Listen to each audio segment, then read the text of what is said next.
Aku tidak melihat bagaimana kita diabaikan karena pendatang baru asing manapun. Apa yang kau maksud adalah bocah tak berdosa yang malang itu? Atau karena Yohanes yang hidupnya tak bahagia itu ada bersama kita? Karena mereka berdua, Yesus jarang berbicara kepada kita sekarang. Lihatlah, ia bahkan sekarang ini. Ia berkeliaran di sana, berbicara dan berbicara pada si bocah.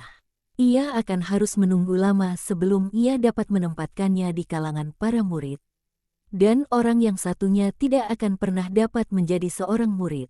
Dia terlalu angkuh, terlalu terpelajar, terlalu degil, dengan kecenderungan-kecenderungan buruk. Dan meski begitu, Yohanes di sini, Yohanes di sana. Bapa Abraham, tolonglah aku untuk menanggung ini dalam kesabaran. Dan dalam hal apa kau berpikir bahwa guru lebih pilih kasih terhadap yang lainnya dari terhadapmu? Tidakkah kau lihat bahkan sekarang, ketika tiba saatnya untuk meninggalkan Bet-Zur, sesudah berhenti untuk mengajar ketiga gembala yang seharusnya dapat dengan sangat baik diajar oleh Ishak. Siapakah yang ditinggalkannya bersama bundanya? Aku, kau, bukan. Ia meninggalkan Simon, seorang tua yang nyaris tak dapat berbicara.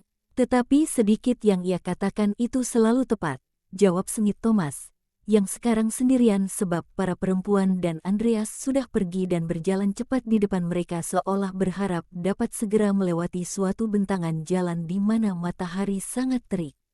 Kedua rasul itu sudah menjadi begitu naik darah hingga mereka tidak mendengar Yesus yang datang. Sebab berisik langkah kakinya sama sekali sudah diredam oleh debu jalanan. Tetapi, jika ia tidak bersuara, kedua rasul itu berteriak selantang 10 orang dan Yesus dapat mendengarnya. Di belakangnya ada Petrus, Matius, kedua sepupu Tuhan, Filipus dan Bartolomes dan kedua anak Zebedes bersama Marjiam di antara mereka. Yesus berkata, "Kau benar, Thomas." Simon sedikit bicara, tapi sedikit yang dikatakannya itu selalu tepat. Pikirannya damai dan hatinya jujur. Dan lebih dari itu dia punya kehendak baik yang luhur. Itu sebabnya mengapa aku meninggalkannya bersama bundaku. Dia sungguh seorang yang dapat diandalkan dan sekaligus dia tahu bagaimana untuk hidup. Dia sudah pernah menderita dan lanjut usia. Aku mengatakan ini sebab aku pikir ada seseorang yang berpikir bahwa pilihanku tidak adil. Karena pertimbangan itulah dia merupakan orang yang paling tepat untuk tinggal. Yudas, aku tidak dapat membiarkan bundaku ditinggalkan sendirian dekat seorang perempuan malang yang masih sakit. Dan adalah benar bahwa aku seharusnya meninggalkannya.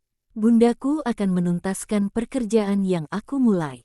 Tetapi aku tak dapat meninggalkannya bersama sepupuku, atau bersama Andreas, Yakobus atau Yohanes, ataupun bersamamu. Jika kau tidak memahami pertimbangannya, aku tidak tahu apa yang harus dikatakan.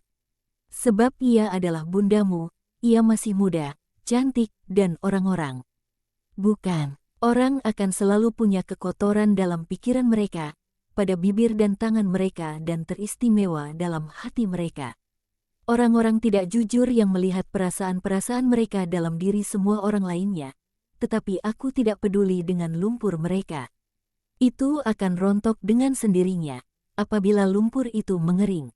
Tetapi aku lebih memilih Simon sebab dia sudah tua dan dia tidak akan terlalu mengingatkan perempuan yang berduka itu pada putra-putranya yang tiada.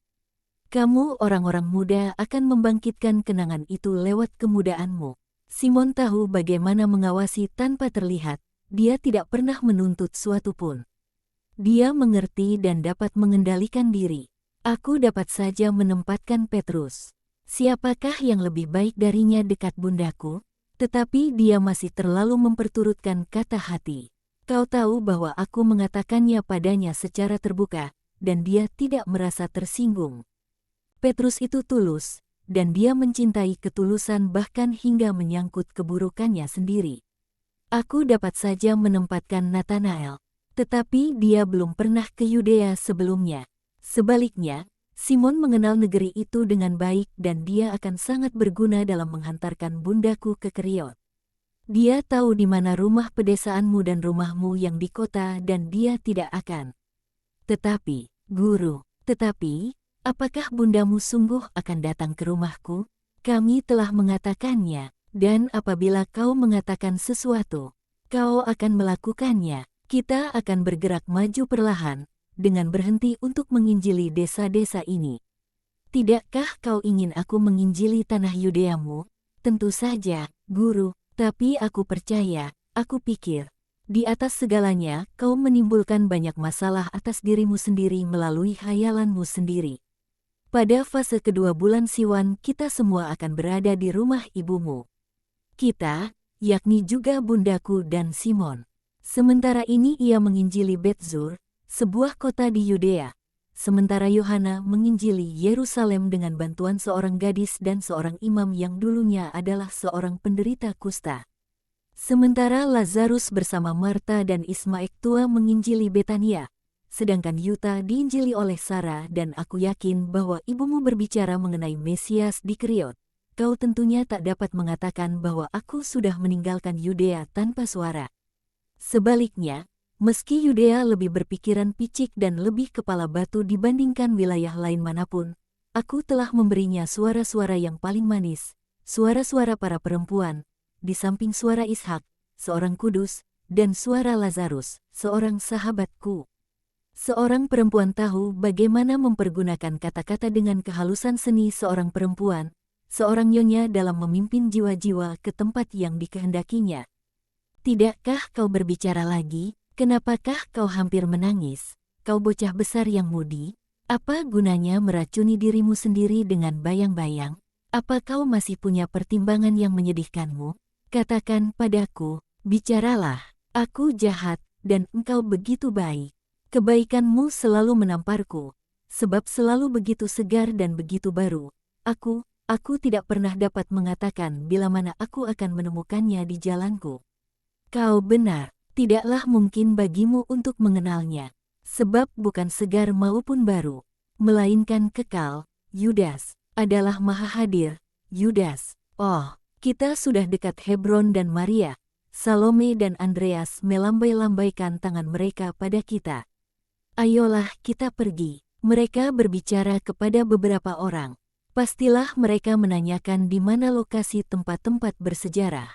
Ibumu menjadi muda kembali dengan rekoleksi ini, saudaraku terkasih.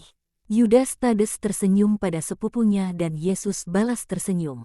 Kita semua menjadi muda, kata Petrus. Aku serasa berada di sekolah kembali.